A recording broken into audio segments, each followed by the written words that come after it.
Genre. ഇതൊരു comedy entertaining മൂവിയാണ്. ഇതിൽ മെയിനായിട്ട് 2 ക്യാരക്ടേഴ്സാണ്, സുഗുവും ഷീബയും.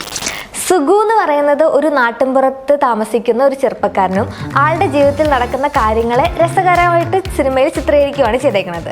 ഷീബ എന്ന് പറയുന്നത് വീട്ടിൽ നിന്ന് എപ്പോഴും ഒളിച്ചോടുന്ന ഒരു പെൺകുട്ടി. ആള് ക്രിയേറ്റ് ചെയ്യുന്ന കുറച്ച് മൊമെന്റ്സും. സെക്കൻഡ്, ഡയറക്ഷൻ കുഴപ്പമില്ലായിരുന്നു. പക്ഷെ എനിക്ക് അതിൽ തോന്നിയത് ക്യാരക്ടേഴ്സിനെ ബിൽഡ് ചെയ്യുന്നതിൽ അത്രയും ഫിനിഷ് ആയില്ല എന്നാണ്. എസ്പെഷ്യലി ഷീബയുടെ ക്യാരക്ടർ. എന്തുകൊണ്ട് അങ്ങനെ ചെയ്തു എന്ന് ഒരു ക്ലാരിറ്റി കുറവ് വന്ന പോലെ എനിക്ക് തോന്നി. Third, cinematography. ക്യാമറ അത്യാവശ്യം നീറ്റായിട്ടാണ് ചെയ്തിരിക്കുന്നത്. കാരണം കുറച്ച് എഫേർട്ട് ഇട്ടിട്ടാണ് ഇത് നമുക്ക് കാണാൻ പറ്റണേ എന്ന് നമുക്ക് കാണുമ്പോൾ ഫീൽ ചെയ്തിട്ടുണ്ടായിരുന്നു. ഫോർത്ത്, എഡിറ്റിങ്ങും അത്യാവശ്യം നല്ല രീതിയിലാണ് പോയേക്കണത്. ഈ സോങ്സിൻ്റെ ഒക്കെ എഡിറ്റിംഗ് ആണെങ്കിലും നമുക്ക് നല്ല എൻ്റർടൈനിങ് ആക്കിയാണ് എല്ലാം ചെയ്തേക്കണത്. എനിക്കും എഡിറ്റിംഗ് ഒത്തിരി ഇഷ്ടപ്പെട്ടു. Fifth, music. എനിക്ക് സിനിമയിലെ ഏറ്റവും ഇഷ്ടപ്പെട്ടത് ഇതിൻ്റെ മ്യൂസിക്കായിരുന്നു. കാരണം ഭയങ്കരമായിട്ട് നമുക്ക് ആ മൂവീനെ എൻ്റർടൈനിങ് ആക്കുന്നതിൽ ഈ മ്യൂസിക് നല്ല എഫേർട്ട് ഇട്ടിട്ടുണ്ടായിരുന്നു.